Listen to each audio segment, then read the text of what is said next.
ओम नमो भगवते वासुदेवाय। ओम नमो भगवते वासुदेवाय।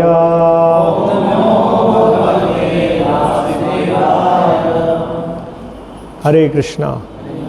तो हम पढ़ रहे हैं श्रीमद् भागवतम स्कंध 1 अध्याय 4। अध्याय का शीर्षक है श्री नारद मुनि का प्राकट्य। श्लोक संख्या 27। न अति प्रसीदत सरस्वत्या हृदयः सरस्वत्याः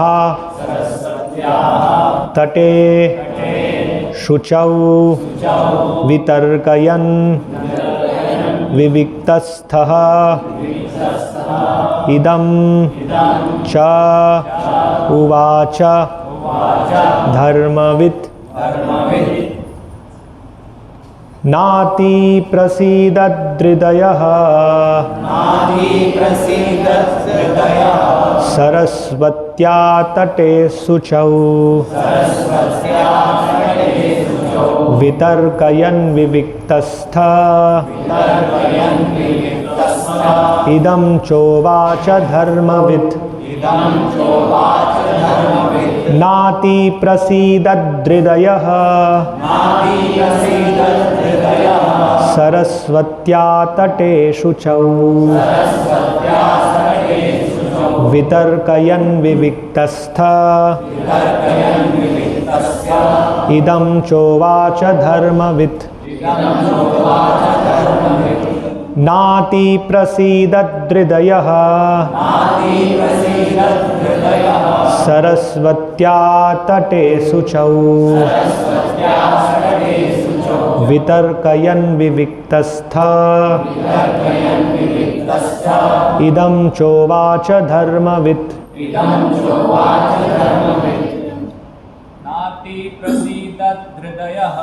नाति प्रसीदद्हृदयः सरस्वत्या तटे शुचौ वितर्कयन् विविक्तस्थ इदं चोवाच धर्मवित्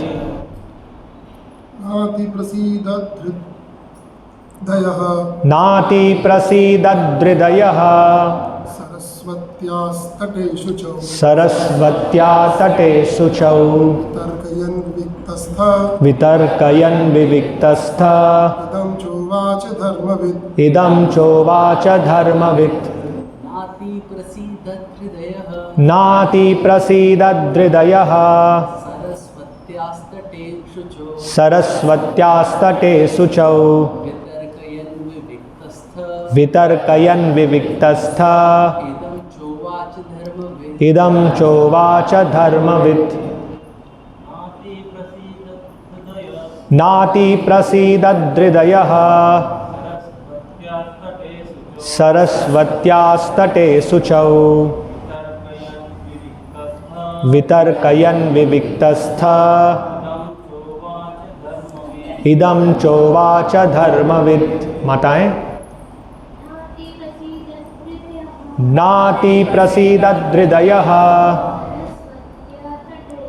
सरस्वत्यास्तटे शुचौ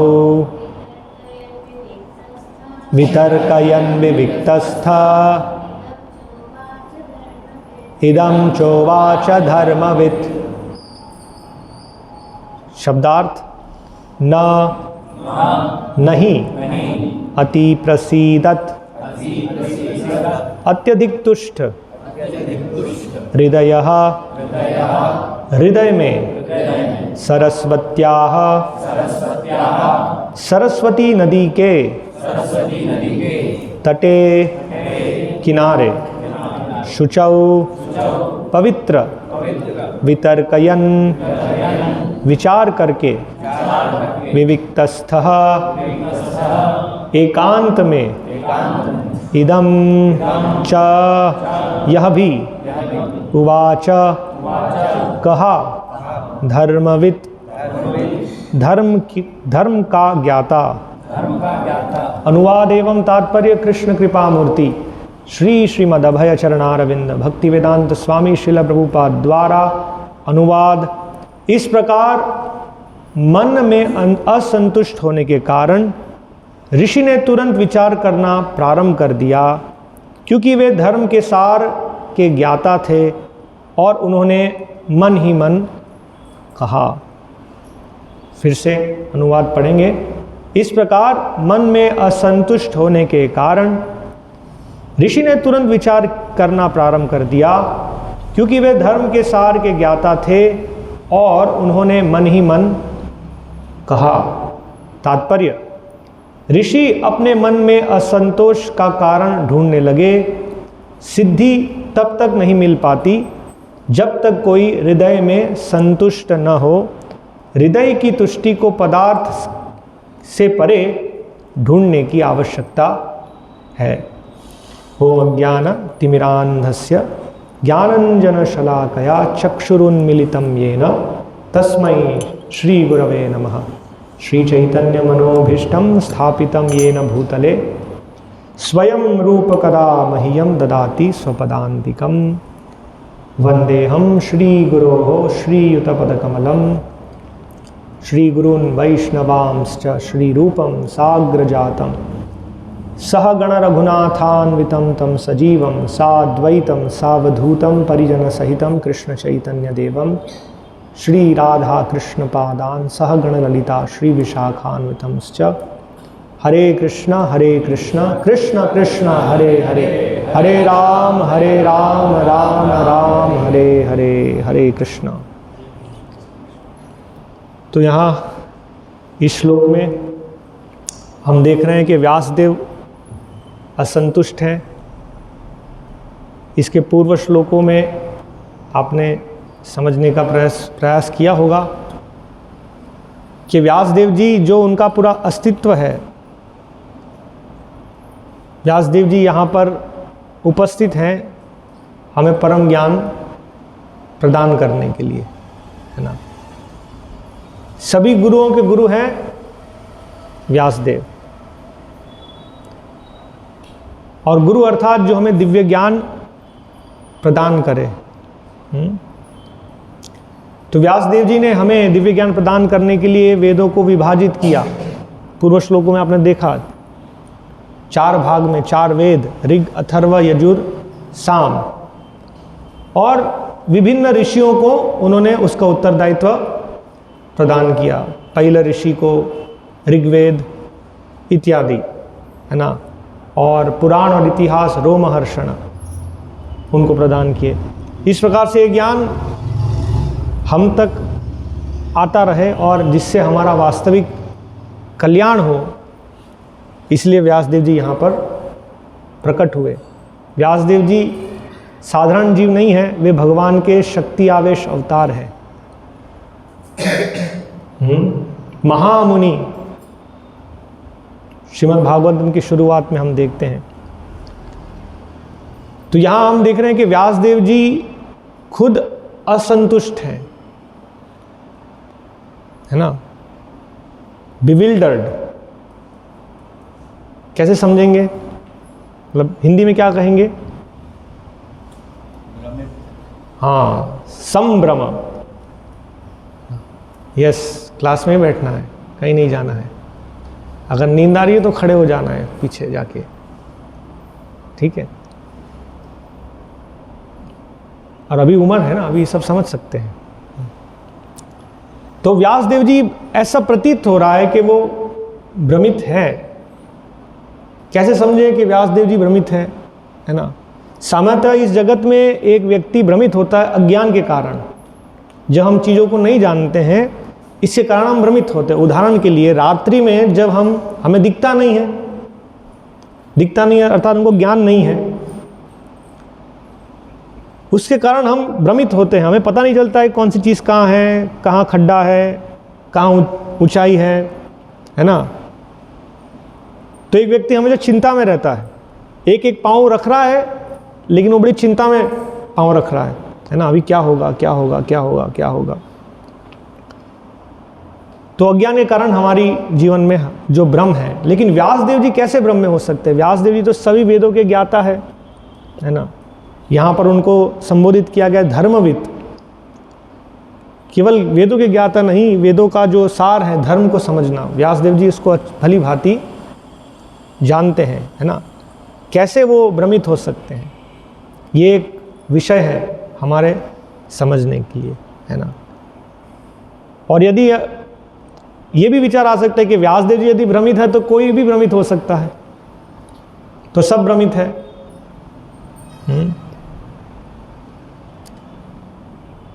तो भगवत गीता में भगवान कहते हैं ब्रह्मभूत प्रसन्नात्मा न शोचति न कांक्षति।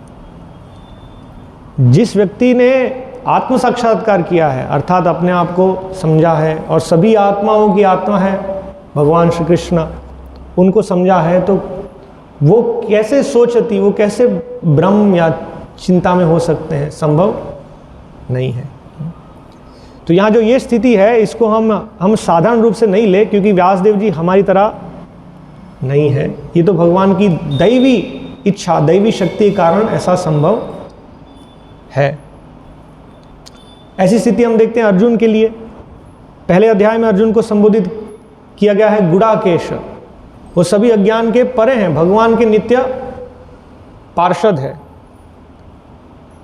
लेकिन ये अवसर मिले जिससे भगवान उनको ये दिव्य ज्ञान, भगवत गीता ज्ञान प्रदान करे और उनके माध्यम से ये ज्ञान हम तक पहुँचे। ऐसी स्थिति में भगवान ने अर्जुन को रखा। अर्जुन एक प्रकार से पात्र बने हैं जिससे भगवान भगवत गीता का संबोधन कर सके। कैसे समझ सकते हैं कि यही सत्य है ना? तो हमारे आचार्यगण उदाहरण देते हैं कि जैसे ही अर्जुन ने भगवत गीता को सुना, वो तुरंत उसको समझ गए, तुरंत उनको साक्षात्कार हो गया। ये एक प्रमाण है कि अर्जुन वास्तव में अज्ञान में नहीं थे। ये तो केवल भगवान की एक विशेष कार्य को करने के लिए उनको इस स्थिति में रखा गया। जैसे भगवान ने भगवत गीता का उपदेश दिया, अर्जुन तुरंत उसको समझ गए और अर्जुन ने कहा करिष्ये वचनम तव नष्ट मोहो स्मृतिर्लब्ध्वा तत्प्रसादात् मयाच्युत स्थितोस्मि गत संदेह करिष्ये वचनम तव। श्रील प्रभुपाद एक अवसर पर अपने शिष्यों को भी बोले पाश्चात्य जगत में कि आप सबको चैतन्य महाप्रभु ने मेरे इस कार्य को संपन्न करने के लिए भेजा है। प्रभुपाद अनेक स्थान पर ऐसा कहे, प्रभुपाद कहे कि मेरे गुरु महाराज ने आप सबको भेजा है, और एक बार अपने शिष्यों को कहे कि चैतन्य महाप्रभु ने आप सबको भेजा है, क्योंकि यदि आप लोग नहीं होते तो ये आंदोलन कभी आगे नहीं बढ़ता। तो शिष्यों ने प्रश्न किया कि श्रील प्रभुपाद, अगर हमारा जीवन देखें तो हम लोग कितने अज्ञानी हैं, घोर अंधकार में, और हमारा जीवन पूरा पापमय जीवन है, ऐसी कोई चीज़ नहीं है जो हमने नहीं की है। कैसे हम आपके वचनों को समझ सकते कि चैतन्य महाप्रभु ने हमें भेजा, है ना? हम कितने गिरे हुए हैं। तो श्रील प्रभुपाद उत्तर दिए, यही प्रभुपाद बताए कि जैसे ही आप लोगों ने कृष्ण भावनामृत का संपर्क किया, आप कृष्ण भावनामृत के संपर्क में आए, आप लोगों ने बड़ी ही गंभीरता से इस आंदोलन को स्वीकार किया। ये लक्षण है कि आप साधारण नहीं हैं। उदाहरण के लिए, यदि एक व्यक्ति पहले से निपुण धनुर्धर हैं और कुछ साल के लिए यदि वो धनुष बाण नहीं चलाता है, 10 साल के लिए, लेकिन जब वो वापस से उसके संपर्क में आता है तो वो जो पूर्व कुशलता है उसकी वो वहाँ प्रदत्त होती है ना, कि निपुण है, क्योंकि उनका पूर्व प्रशिक्षण हुआ है इसके अंतर्गत। वो साधारण व्यक्ति नहीं है ना। तो इस तरह से श्रील प्रभुपाद बताए कि क्योंकि जैसे आप लोग कृष्ण भावनामृत के संपर्क में आए, बहुत ही गंभीरता से कृष्ण भक्ति को आपने स्वीकार कर लिया। ये बहुत बड़ा चिन्ह है। कई बार किसी भक्त को, अर्थात वैष्णव को, कोई व्यक्ति उसके पूर्व इतिहास से नीचे दिखाने का प्रयत्न करता है। जब कोई भक्त भगवान की गंभीरता से सेवा कर रहा है और भक्ति में आगे बढ़ रहा है, ऐसा हो सकता है अज्ञानता के कारण, द्वेष के कारण हमें अच्छा नहीं लगे, है ना, उसकी प्रगति हमसे सहन नहीं हो। पर उत्कर्ष असहनम इति मत्सरता, है ना। तो जब कोई भक्त किसी गुणगान करे कि बड़ी अच्छी सेवा करते हैं, बहुत ही दृढ़, है ना, जो भी उनको सौंपा जाता है और पूरी लगन के साथ सेवा करते हैं, तो कई बार मन में विचार आ सकता है या कोई बोल सकता है कि अरे तुमको पता नहीं पहले वो क्या था, है ना। हाँ, मेरे सामने ही भक्त बना है ये तो, है ना। पहले का जीवन क्या था, क्योंकि अभी का जीवन हम नहीं देख रहे हैं, हम पूर्व का जीवन देख रहे हैं, है ना। तो वास्तव में हमें समझना चाहिए कि इस प्रकार से एक वैष्णव का आंकलन नहीं करना चाहिए। पहले जो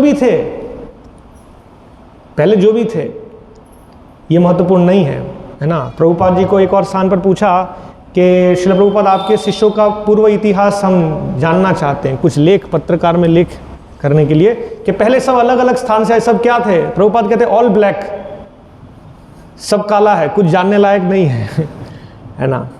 अगर आप जानना चाहते तो अभी आप पूछे, ऑल वाइट, सब वाइट हो गया है ना। अभी क्या कर रहे हैं ये आप अपने अभी जो भक्तों का जीवन है इसे आप समझने का प्रयत्न कीजिए, है ना। और चैतन्य महाप्रभु भी इस तरह से शिक्षा प्रदान किए कि जय भजे सही भड़ो, जय भजे सही बड़ो अभक्त ही न छाड़। अभी जो भजन कर रहा है वो बड़ा है ना।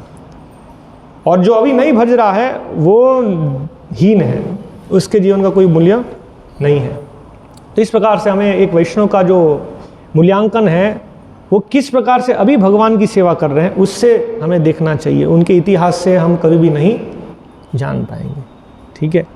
और विशेष रूप से वर्णन है कि एक व्यक्ति जो खुद इंद्र तृप्ति में लगा है, जो इंद्रिय भोग में फंसा हुआ है, वो तो एक वैष्णव को जान ही नहीं पाएगा, है ना। अगर किसी को ABCD नहीं आता है वो किसी शिक्षक को कैसे पहचानेगा। जैसे आज ये भूल धारणा चलती है ना, हम स्कूल में पहली दूसरी तीसरी कक्षा के बच्चों को पूछते हैं कि टीचर कैसा पढ़ा, आता है उनको, टीचर कैसा पढ़ाते, आता है। वो सोचते होमवर्क बहुत दे रहा है ना, डांटता है, इसलिए टीचर को हटाओ। वो क्या जानेंगे। इसलिए व्यक्ति जो खुद अशुद्ध है, जो खुद इंद्रिय तृप्ति में पूरा फंसा हुआ है, वो कभी भी शुद्ध व्यक्ति को नहीं जान पाएगा, है ना। तो प्रभुपाद कहते हैं कि एक शुद्ध भक्त को जानने के लिए हमें शुद्ध भक्त बनना पड़ेगा। और ये ऐसी चीज है ना। वास्तव में एक गुरु को जानने के लिए, गुरु का क्या स्थान है, गुरु की क्या महिमा है ना, गुरु की सेवाएं कितनी गंभीर हैं, वो जानने के लिए एक व्यक्ति को गुरु के पद पर आना पड़ेगा, तभी वो समझ पाएगा। जब तक वो व्यक्ति उस पद पे नहीं आता है वो समझ ही नहीं पाता है। ऐसा होगा कि वो उसको एक साधारण व्यक्ति की तरफ देखेगा कि आ रहा है, लोग उसको मान सम्मान दे रहे हैं, है ना, वो कुछ बोल रहा है, लेकिन उनका क्या वजन है, जब तक व्यक्ति उस पद पे नहीं आता है वो उसको समझ नहीं पाता है। जैसे आप सब पारिवारिक जीवन में है ना, कोई माता है, कोई पिता है, जब तक कोई माँ या पिता नहीं बनते वो समझ नहीं पाते वो भूमिका क्या है, उसको बहुत लाइटली लेते हैं, है ना। घर में है, क्या है, खाली खाना बनाना है ना, लेकिन वो वास्तव में वो कर्तव्य क्या है उसका उनको कोई आभास नहीं है। ओके, तो हम यहाँ देख रहे हैं व्यास देव जी ब्रह्मभूत, लेकिन फिर भी वो चिंतित है क्योंकि वो हृदय में प्रसन्न नहीं है। ययात्मा सुप्रसीदति, ययात्मा सुप्रसीदति। कैसे व्यक्ति हृदय में प्रसन्न हो, यही भागवतम का विषय है। भागवतम की शुरुआत ऐसे होती है। जो शौनक आदि ऋषि है, सूत गोस्वामी को यही प्रश्न करते हैं कि कैसे वास्तव में हम हृदय से वास्तव में प्रसन्न हो सके। वो कहते हैं ब्रूहि भद्राय भूतानाम ये न आत्मा सुप्रसीदति, ये न आत्मा सुप्रसीदति। कैसे संतुष्ट हो सकते हैं। प्रभुपाद यहाँ कहते हैं, तात्पर्य में लिखते हैं कि हृदय की तुष्टि को पदार्थ से परे ढूंढने की आवश्यकता है। पदार्थ में हम कभी संतुष्ट नहीं हो सकते क्योंकि हम पदार्थ नहीं है। हम पदार्थ है ही नहीं तो पदार्थ से कैसे संतुष्ट हो सकते हैं। जैसे मछली है, उसका पानी से संबंध है, वो पानी के बाहर कैसे सुखी हो सकती है। अब कुछ भी प्रयास कर लीजिए, आप कितना भी गोल घुमा लीजिए आप 5000 साल आगे चले जाइए, 10,000 साल आगे चले जाइए, लेकिन मछली का जीवन केवल पानी में है और उसका कोई और सुखी होने का कोई माध्यम नहीं है। इसीलिए शास्त्र हमें बहुत सरलता से समझाते हैं। असंगोयम पुरुषः, जीवात्मा, उनका भौतिक प्रकृति से कोई संपर्क नहीं है, लेकिन हम प्लान जरूर कर रहे हैं, इस प्रकार से भौतिक प्रकृति में मैं संतुष्ट हो जाऊंगा, इस प्रकार से हो जाऊंगा। थोड़ा ये एडजस्ट करना है, हम सब एडजस्टमेंट करते रहते हैं लेकिन ये एडजस्टमेंट से हम कभी संतुष्ट होने वाले नहीं हैं। और ये यहाँ पर व्यासदेव जी हमें अपने उदाहरण से बता रहे हैं। जैसे अर्जुन अपने उदाहरण से बता रहे हैं, व्यासदेव जी अपने उदाहरण से बता रहे हैं कि आप कितना भी मैनेजमेंट, एडजस्टमेंट जो भी करना है आप कर लीजिए, लेकिन भौतिक प्रकृति में आप कभी भी संतुष्ट होने वाले नहीं हैं। इसे कहते हैं माया। माँ मतलब नहीं, या मतलब ये जिससे होने नहीं वाला है, हम प्लानिंग करते रहते हैं, है ना। एक भक्त बता रहे थे कि जैसे खेल में होता है ना कि दो देशों के बीच में खेल हो रहा है, तो एक देश हार गया तो एक व्यक्ति उससे बड़ा आसक्त था, दुखी, और आसक्ति इतनी गहरी है कि वो खेल में तो हार गया, फिर उसके बाद हाइलाइट्स होती है ना, हाइलाइट्स, उसमें वो आशा कर रहा है कि शायद इसमें जीत जाए। संभव है? नहीं है ना। माया वशे जाच्चो बेशे खाच्च हाबुडुबु भाई, भक्तिनाथ ठाकुर कहते हैं कि माया की एक के बाद एक लहरों से हम परास्त हो रहे हैं, है ना, लेकिन फिर भी हमारे मन में हम विचार करते हैं कि जरा इसकी कमी रह गई, ये थोड़ा मैंने नहीं किया, इसके कारण मैं सुखी नहीं रहा, अभी मैं ऐसे करूंगा तो जरूर सुखी रहूंगा। और अपने जीवन में नहीं कर पाया तो वो सोचेंगे मैं नहीं हुआ, मेरे बच्चों को ऐसे सुखी कर दूंगा, कि मेरे जीवन में तो मैं नहीं हो पाया सुखी, है ना, मैं IIT IIM में नहीं गया, है ना, मुझे MNC में जॉब नहीं मिली, लेकिन ये जरूर, इसके जीवन को मैं जरूर सुखी कर सकता हूँ। तो ये वास्तव में ये माया है ना। इसलिए व्यासदेव जी हमें यहाँ बता रहे हैं, है ना। व्यासदेव जी क्या कर रहे हैं? चिंतन कर रहे हैं। यहाँ पर शब्द आता है वितर्कयन, मननम, गहराई से चिंतन कर रहे हैं। एक उन्नत व्यक्ति का लक्षण होगा कि जो उसके पास ज्ञान है उस पर वो विचार करता है। श्रवणम मननम निधिध्यासनम, हमने जो सुना है उस पर विचार करते हैं। श्रीमद् भागवतम का अध्ययन कैसे करना चाहिए? व्यासदेव जी ऐसे कहते हैं, है ना, तत्शिण्वन सुपठन विचारण परो। तत्शिण्वन, अच्छे से हमें उच्च स्रोत से ज्ञान लेना चाहिए। शिण्वन सुपठन, है ना, विचारण परो, उस पर विचार करना चाहिए कि क्या मैं इसको समझ रहा हूँ, मेरे जीवन में मैं उसको ग्रहण कर रहा हूँ। और इस प्रकार से भक्त्या विमुच्येन नरः, तभी हम प्रकृति के गुणों से मुक्त हो सकते हैं। एक प्रवचन में श्रील प्रभुपाद कहते हैं दिस इज मेडिटेशन। ध्यान मतलब क्या? ध्यान मतलब विचार करना कि मैं कौन हूं। एक व्यक्ति ध्यान क्या करता है? वो विचार करता है मैं कौन हूं, कहां से आया हूं, कहां जाना है, तैयारी है कि नहीं है। और सबसे बड़ा प्रश्न है, सबका प्रश्न है, ये आत्मा ये ना आत्मा सुप्रसिद्धि, कैसे सुखी रहूं, है ना। सब कोई इसी के लिए भाग रहे हैं, सुखी होना, सुखी होना, सुखी होना, सुखी होना, सुखी होना। और वर्तमान जगत में सुखी की परिभाषा है धन, पैसा। इसलिए जगत में सब लोग पैसे पैसे पैसे के लिए, जो भी है इसी के लिए भाग रहे हैं, क्योंकि हमको लगता है इससे हम सुखी हो जाएंगे। तो व्यासदेव जी विचार कर रहे हैं कि कैसे सुखी हो सकते हैं, है ना। और जब तक ये नहीं मिलेगी तब तक यही जीवन की सिद्धि है।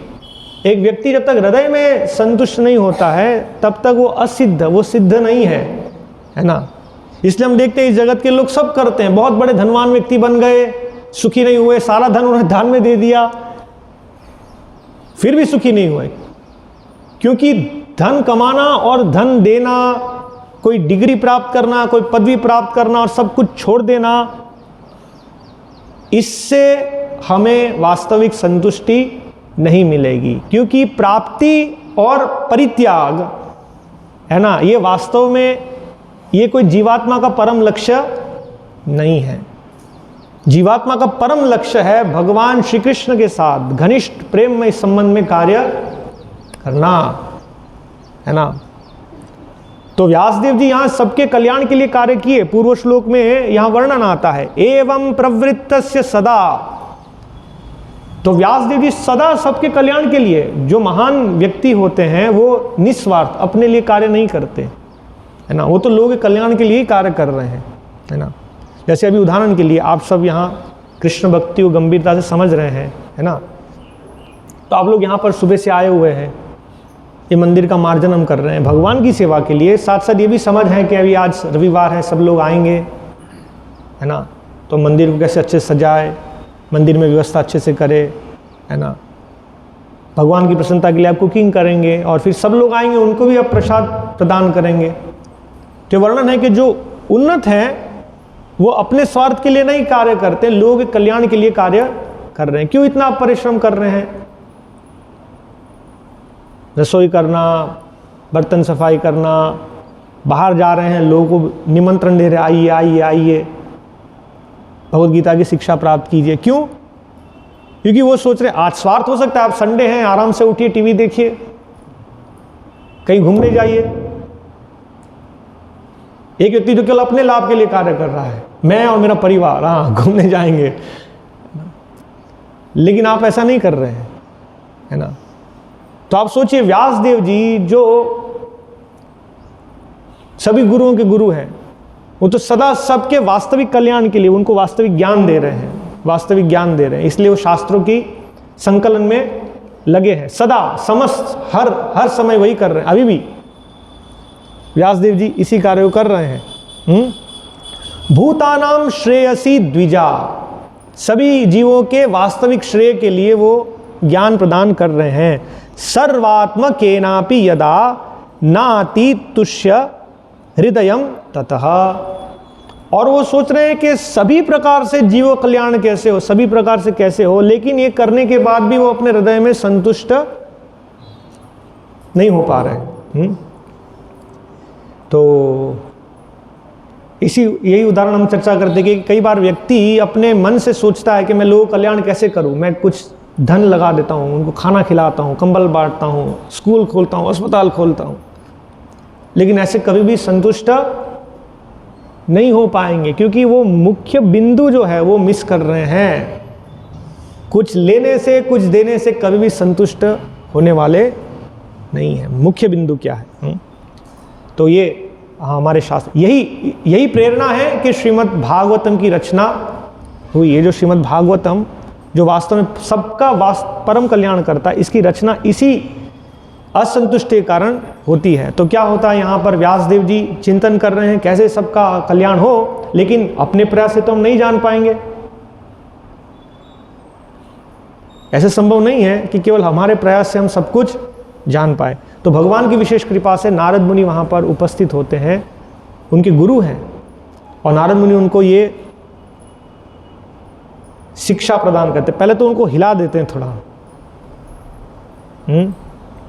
नारद मुनि उनको कहते हैं कि आपने सबके कल्याण के लिए शास्त्र जरूर प्रदान किया है, लेकिन उनकी बीमारी को बढ़ाया है ना। लोग केवल उनकी जो भोग वृत्ति है उसी को ही आपने अवसर दिया, ये करने से ये मिलेगा, ये करने से ये मिलेगा, और आपने उसके लिए एक प्लेटफॉर्म तैयार कर दिया है ना। तो इसलिए आप श्रीमद् भागवतम की रचना कीजिए। तो ये एक्चुअली एसेंस है। जो प्रश्न शौनक आदि ऋषि करते हैं कि ब्रूहि भद्राय भूतानाम ये नात्मा सुप्रसिद्धति, कैसे हृदय संतुष्ट होगा, तो सुत गोस्वामी जब दूसरे अध्याय में उत्तर देना प्रारंभ करते हैं तो कहते हैं सवै पुंसाम परो धर्मो यतो भक्तिरधोक्षजे अहैतुकी अप्रतिहता ययात्मा सुप्रसिद्धति। ययात्मा सुप्रसिद्धति, केवल अहैतुकी अप्रतिहता भक्ति से ही ये संभव है। ओके, एक और महत्वपूर्ण बिंदु व्यासदेव जी यहाँ हमें बता रहे हैं कि बिना एक प्रामाणिक गुरु के आश्रय और उनकी शिक्षा के बिना एक व्यक्ति हमेशा भ्रमित ही रहेगा, कितना भी उन्नत व्यक्ति क्यों ना हो।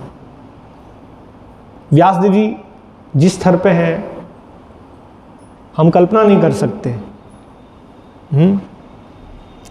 कई बार हम प्रचार में जाते हैं, हम 2-4 श्लोक बोल लेते हैं,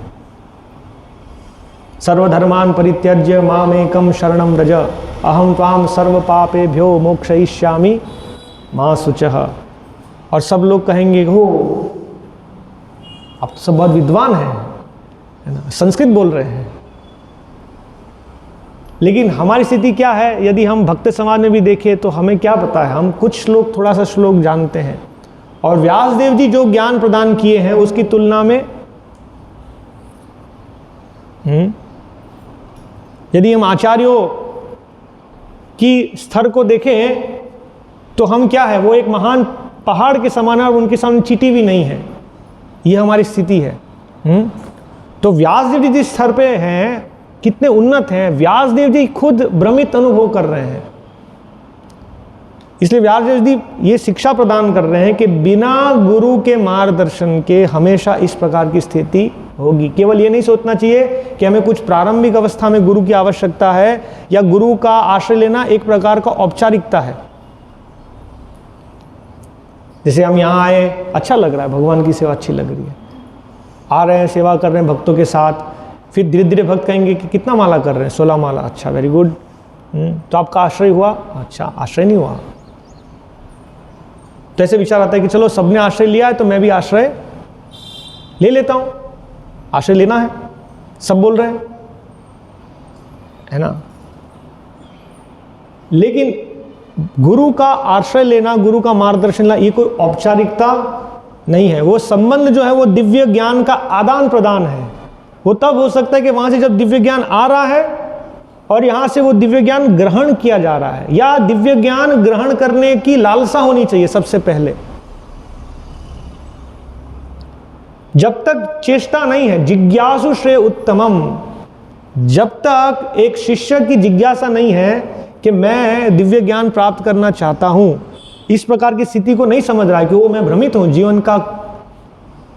जीवन क्या है कुछ समझ में नहीं आ रहा है, जब तक वो इस स्थिति में नहीं है तब तक वो गुरु का आश्रय ग्रहण नहीं कर सकता है। जब तक वो नहीं समझता है कि गुरु की आवश्यकता क्या है जीवन में और वो गुरु शिष्य संबंध क्या है, तब तक उसके लिए बहुत ही कठिन है। ये केवल औपचारिक विधि हो जाएगी, है ना। इसलिए हमें समझना चाहिए कि गुरु का आश्रय ग्रहण करना का अर्थ नहीं है कि गुरु का चित्र होना चाहिए घर में। गुरु का आश्रय मतलब घर में फोटो है गुरु महाराज। भगवान की सेवा करने से पहले उनका प्रणाम मंत्र हम जपते हैं। गुरु आते हैं, उनके लिए गार्लैंड बनाते हैं, है ना, और गुरु के चरण का प्रक्षालन करते हैं, पाद प्रक्षालन, है ना। ये सब विधियां हैं जिनसे हम गुरु की सेवा में संलग्न हो सके, हम समझ सके कि गुरु का क्या स्थान है, हमारा क्या स्थान है। लेकिन गुरु शिष्य संबंध का सबसे महत्वपूर्ण भाग है गुरु से सुनना,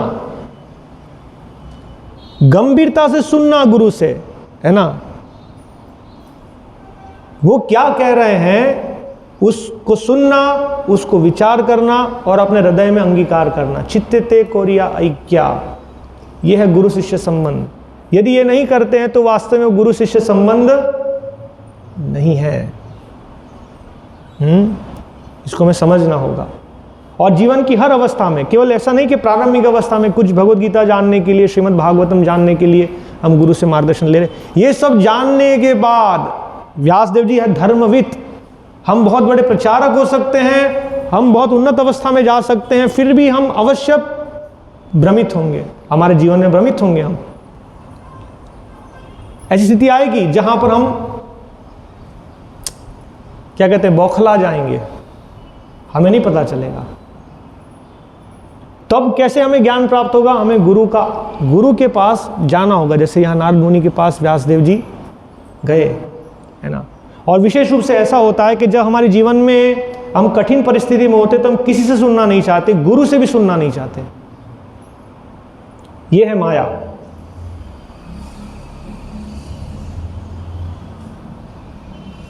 कई बार लोग गुरु के पास जाते हैं और सब जान लिया, अभी पता नहीं चल रहा है, क्योंकि वो अपने आप को वास्तव में भक्तिमय सेवा में लगा नहीं पा रहे। वो उनका अनर्थ है, शिक्षाओं में अभाव नहीं है, क्योंकि वो इतने ज़्यादा आवृत हैं, इसलिए वो अपने आप को भगवान की सेवा में नहीं लगा रहे, इसलिए उनको सब नीरस लग रहा है। नीरस, ये भी जान लिया, पढ़ लिया, ये कर लिया, है ना। तब वो फिर से जिस प्रक्रिया से गुरु का आश्रय लेना था कि मैं ये सब कुछ कर रहा हूँ, फिर भी मेरे जीवन में प्रगति नहीं हो रही है, कुछ रस नहीं मिल रहा है, क्या कारण है इसका, ये जानने की बजाय वो निष्कर्ष निकालते कि सब बेकार है। इतना तो किया, कोई योग्य नहीं है, कुछ शिक्षा नहीं है, इस प्रकार से हो सकता है कि चलो छोड़ दूंगा, अभी मैं और कुछ करूंगा। ये हमें समझना चाहिए। तो व्यास देव जी इतना उन्नत होने के बाद मैंने इतने सारे शास्त्र दिए हैं, पता नहीं क्यों है, मतलब वास्तव में शून्य है नहीं, है ना। क्यों यह संतुष्टि है, इसके लिए हमें गुरु के पास जाना चाहिए। और जब हम इस प्रकार से गुरु के पास जाएंगे और गुरु हमारे अनर्थों को जब निकालेंगे तो हमें पीड़ा होगी, तो हम गुरु से भी सुनना नहीं चाहेंगे। जब हमारे जीवन में बहुत ऊपर नीचे होता है, कुछ वाद विवाद होता है, तो गुरु हमको कह रहे सुनो सुनो सुनो, वो सुनना नहीं चाहता है। तो जब तक हम वास्तविक संबंध को नहीं समझेंगे, सुनेंगे नहीं, तो हमेशा इस दुविधा में रहेंगे। भक्ति सिद्धांत सरस्वती महाराज एक उदाहरण देते हैं, एक कहानी से। एक बालक को फोड़ा था, तो सारे घर वाले, उसके परम हितैषी माता और अन्य सब लोग, तो कोई फूंक मार रहा है, कोई पंखा लगा रहा है कि मेरे बच्चे को आराम मिल जाए, है ना। और किसी ने तो कह दिया कि इतना कष्ट हो रहा है, बच्चे को मार ही दो, इतना कष्ट सह के जीवन जीने की क्या जरूरत है, खत्म कर दो, थोड़ा सा जहर दे दो, उसको चिंता ही नहीं, खत्म कर दीजिए। ऐसे लोग हैं। लेकिन पिता बुद्धिमान थे, वो तुरंत एक चिकित्सक को लेकर आए और उसने कहा कि सर्जरी करना पड़ेगा, इसको तो निकालना पड़ेगा। और सब लोग विरोध में हो गए। कोई बोलने लगे तुम निर्दय हो, जल्लाद हो, है ना। बच्चा भी बोलने लगा कि नहीं नहीं नहीं। उसने नहीं सुनी, उसने पकड़कर सारा पस निकाल दिया और ख़त्म। और फिर 1-2 दिन में सब ठीक हो गया। तो इसी प्रकार से हमें सोचना चाहिए कि गुरु का आश्रय हम ले रहे हैं, जब कठिनाई आएगी तो हम सोचेंगे कुछ आराम से हो जाए, हवा से फूंक मारने से चीज़ें हमारा अनर्थ निकल जाए, लेकिन ऐसे नहीं निकलेंगे, है ना। तो हमें गुरु को अधिकार देना होगा। हमारी मोहग्रस्त स्थिति में परीक्षा होगी। जैसे ये हम समझते हैं ना कि भजन करो साधन करो मरते जान ले तार। हमारे जीवन में जो भी भजन साधन कर रहे हैं उसकी परीक्षा कब होगी? मृत्यु के समय में। इस प्रकार से हमारा गुरु शिष्य का जो संबंध है वो कब समझ आएगी उसकी? जब हमारे अनर्थों की निवृत्ति, हम अनर्थों से निकल रहे हैं, निकालने की जो प्रक्रिया चल रही है, उस प्रकृति में उस स्थिति में पता चलेगा कि गुरु शिष्य संबंध कितना घनिष्ठ है।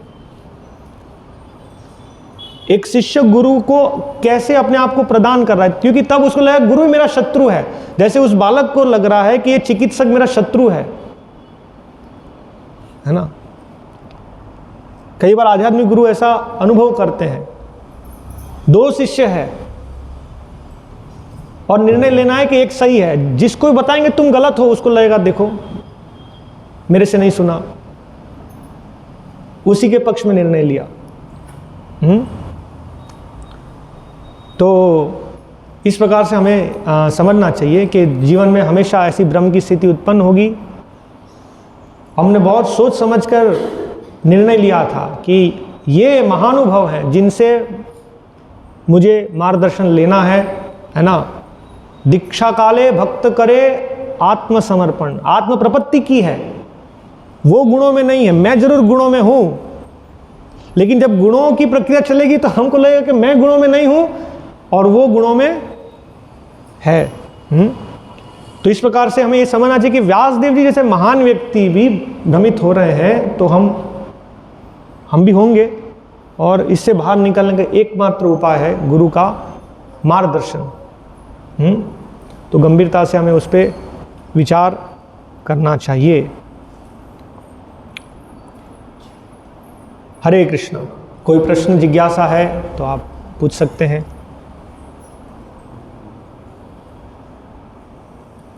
आपने बोला था कि व्यासदेव जी अभी भी लिख रहे हैं, वो जो लिखा हुआ है वो हम कैसे पढ़ सकते हैं? और क्या जैसे हमारे गुरु लिख रहे हैं, हाँ। क्या वो व्यासदेव जी उनको बुद्धि देकर वो लिखवा रहे हैं और हम तक पहुंच रहे हैं, ऐसा है कैसा है? यस, वास्तव में तो नहीं। अभी देखिए, कुछ विषय है जो हमारे लिए जानने के लिए संभव है, कुछ चीज़ हमारे लिए जानने के लिए संभव नहीं है ना। और कई बार उसको जानने से ज़्यादा फर्क भी नहीं पड़ता है ना। जो भी हमारे जानने के लिए है वो व्यासदेव जी ने ऑलरेडी हमें प्रदान कर दिया है। और उसका साक्षात्कार व्यासदेव जी अपने प्रतिनिधि के माध्यम से हमें दे रहे हैं। व्यासदेव जी के प्रतिनिधि व्यासदेव जी की शिक्षाओं का ही विस्तार करके हमें यहाँ पर प्रदत्त कर रहे हैं। ऑफ कोर्स, यस, इसीलिए तो हम व्यास पूजा, गुरु हैं वो व्यास के प्रतिनिधि है, इसीलिए वो पूजा के अधिकारी है। तो ये हमारी समझ है। दूसरी चीज़ है जो कुछ ऐसा कि जैसे हमने यहाँ देखा व्यासदेव जी हैं, वो हमारी तरफ भौतिक प्रकृति में दैवी प्रकृति में है। भगवान कहते हैं महात्मनस्तु माम पार्थ दैवीं प्रकृतिमाश्रितः, वो भगवान की दैवी प्रकृति में है, वो कभी हमारी तरह मोहग्रस्त नहीं होते हैं। यस, पूछिए। कई बार शिक्षा गुरु और दीक्षा गुरु हमको शिक्षा देते हैं, हमारे लिए सही भी रहती है, लेकिन अभी उस स्थिति में नहीं है कि उस चीज़ को एक्सेप्ट, वो शिक्षा सही हो लेकिन हमारी वो स्थिति नहीं है कि हम उसको स्वीकार कर पाएँ। उस परिस्थिति में क्या करना चाहिए, उनको बताना चाहिए, पहली चीज़ है ना। और शिक्षा गुरु दीक्षा गुरु हमसे उन्नत हैं, इसलिए वो हमारी स्थिति को देखकर उपदेश देते हैं। वो हमें ऐसा उपदेश सामान्यतः नहीं देते हैं जो हमारे लिए अकल्पनीय हो, है ना। हमें वो उपदेश देते हैं जो हमारे लिए संभव होगा, जिससे हमारी भगवान की सेवा प्रगति होगी। और ज़रूर होगा कि हमें उसके लिए ऊपर उठना पड़ेगा, तो हमें पूरा प्रयास करना चाहिए उसको करने के लिए। और जब हम उसको करने में असक्षम हैं तो हमें उन्हें विदित करना चाहिए कि इस स्थिति में मैं क्या करूं। आपने मुझे निर्देश दिया लेकिन मैं नहीं कर पा रहा हूं, तो मैं क्या करूं, है ना। तो हमें और मार्गदर्शन देंगे उसके बारे में। लेकिन हमें पहले से ये नहीं सोच लेना चाहिए कि तो मुझसे होने ही नहीं वाला है ना, तो हम कभी ऊपर ही नहीं उठ पाएंगे। अर्थात वो शिक्षा गुरु या दीक्षा गुरु का आश्रय लेने का सिद्धांत ही हम भूल गए, है ना। भक्ति सिद्धांत महाराज कहते थे आप मुझे नीचे नहीं लेकर आइए, मैं यहाँ आपको उठाने के लिए आया हूँ, है ना। ऊपर उठो। उदाहरण है ना, गुरु, हम लोग एक कुएं में डूब रहे हैं, वो ऊपर से रस्सी डाल रहे हैं, हमें रस्सी को पकड़ के ऊपर जाना है। ऐसा नहीं कहना कि आप नीचे आ जाइए। तो आप सारे नियम सारे निर्देश हमारे स्तर पे लेकर आइए, हमसे संभव नहीं। हमें प्रयास करना चाहिए कि हम में कमी है, हमें ऊपर उठना चाहिए, इसके लिए पूरा प्रयास करना होगा। और जितनी गंभीरता है उतना ही उस प्रकार से आदान प्रदान होगा गुरु शिष्य संबंध में। ये यथा माम प्रपद्यन्ते तांस तथैव भजाम्यहम्। जो पूरा शरणागत होकर गुरु की सेवा कर रहा है तो गुरु उनको उस प्रकार से निर्देश देंगे, उनको पूर्ण रूप से। भगवद गीता के पहले अध्याय के 15वें श्लोक के तात्पर्य में प्रभुपाद लिखते हैं कि भगवान और उनके भक्तों का ऐसा संबंध है, जिस प्रकार से एक भक्त का समर्पण है भगवान के प्रति, उतना निर्देश भगवान देते हैं। जैसे यहां पर जो समर्पित है उसी प्रकार सेवा देंगे ना। जो बहुत समर्पित हैं उनको आप ज़्यादा सेवा देते हैं, और ज़्यादा समर्पित नहीं उनको कह सकते कि थोड़ा सा चटाई फोल्ड करके वहाँ रख दीजिए, इतना सेवा आप दे पाएंगे। तो प्रभुपाद वहाँ लिखते हैं कि भगवान के शुद्ध भक्त जो 100% भगवान को समर्पित हैं, भगवान उनकी सारी इंद्रियों को स्वयं नियंत्रित करते हैं। इसलिए उनका आना भगवान का आना, उनका बोलना भगवान का बोलना, उनका स्वीकार करना कृष्ण का स्वीकार करना, क्योंकि वो 100% भगवान से कंट्रोल्ड है ना। तो इसी प्रकार से गुरु शिष्य संबंध भी ऐसा है, तो हमें पूरा प्रयास करना चाहिए। तो एक शिष्य का जो मनोभाव कैसा होना चाहिए कि गुरु की शिक्षाओं को अंगीकार ऐसे करे, गुरु के भाव को पूरा वो गुरु के मूड को वो पूर्ण रूप से स्वीकार कर पाए, है ना, ऐसा प्रयत्न करना चाहिए। चित्ते ते कोरिया ऐक्य, ऐसा। प्रत्यक्ष रूप से गुरु नहीं है, गुरु की शिक्षा है गुरु है उनकी शिक्षाओं में। यही गुरु शिष्य संबंध का सार ये है। गुरु है ज्ञानदाता, गुरु हमें दिव्य ज्ञान प्रदान करते हैं और शिष्य हमेशा उनके साथ रहेंगे यदि वो ये दिव्य ज्ञान उनसे स्वीकार कर रहे हैं। ये भागवतम के शुरुआत में प्रभुपाद समझाते हैं कि जो गुरु हैं वो अपने शब्दों में है और शिष्य सदैव गुरु के साथ हैं उनके शब्दों के माध्यम से। He is always with his गुरु। तो जब तक वो गुरु की वाणी से अटैच्ड है, वो गुरु के मार्गदर्शन में है पूर्ण रूप से, हमेशा ये रहेगा।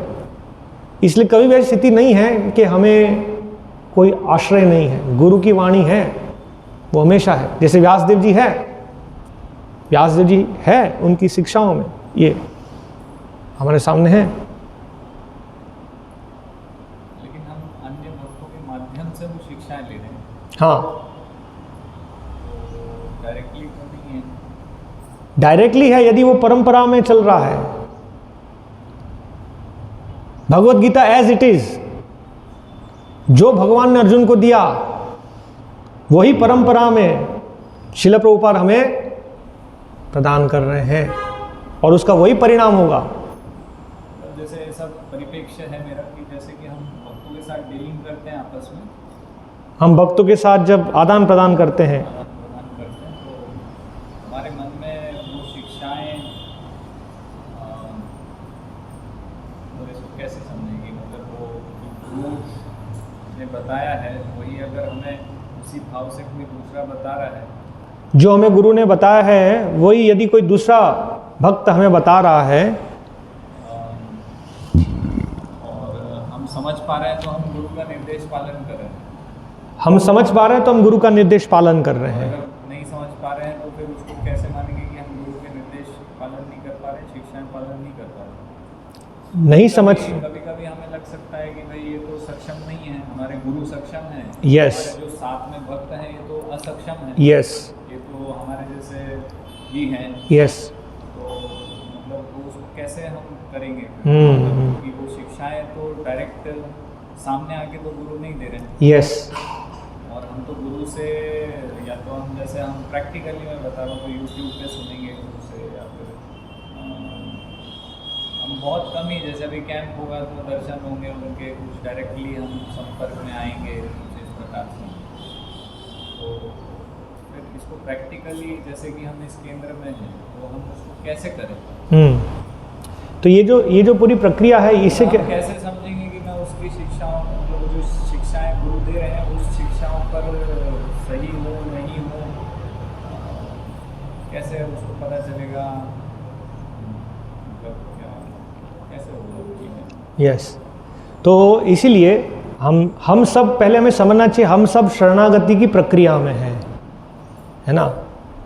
जो निर्देश दे रहे हैं उन्हें समझना चाहिए कि मैं उस प्रक्रिया में हूँ, कि मैं गुरु का प्रतिनिधित्व कर पाऊँ, उस प्रक्रिया में हूँ, मैं वो जिम्मेदारी लेकर वो सेवा कर रहा हूँ और मेरा भी शुद्धिकरण हो रहा है और मुझे भी अवसर मिल रहा है इस प्रकार से गुरु की सेवा करने का। एक जो निर्देश दे रहे हैं, जो निर्देश ले रहे हैं, निर्देश वाली बात नहीं, जैसे अन्य मार्गदर्शन, निर्देश अर्थात एवरीथिंग, संग में है निर्देश मतलब एवरीथिंग।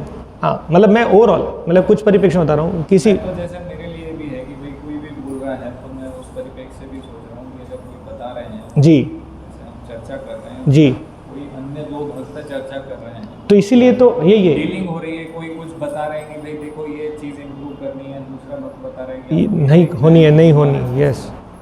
शिक्षाएं हैं ये सब। तो इसके ये एक पूरा प्रोसेस है, इसका एक प्रक्रिया है ना। ऐसा तो नहीं है कि और सब हो गया ऐसा होता तो ये भौतिक जगत नहीं होता और विशेष रूप से इतना जटिल नहीं होता, है ना। अगर इतना आसान होता तो ये भौतिक जगत होता ही नहीं। एक, सब लोग शुद्ध भक्त हैं तो उनके लिए तो आध्यात्मिक जगत है, ये तो उनका स्थान है ही नहीं, यहाँ आने का कारण नहीं होता। एक, और अगर इतना सरल होता तो बस आप एक क्लास देते और पूरा होशंगाबाद है ना। लेकिन हम समझ रहे हैं कि it is very very difficult, क्योंकि हमें जन्म जन्मांतर से इतनी जटिलताओं अनर्थों को हम लेकर आए हैं। एक, ठीक है। तो सबसे पहले नरोत्तम दास ठाकुर बताते हैं, गुरु शास्त्र साधु वाक्य चित्ते त्रिनेते कोरिया ऐक्या।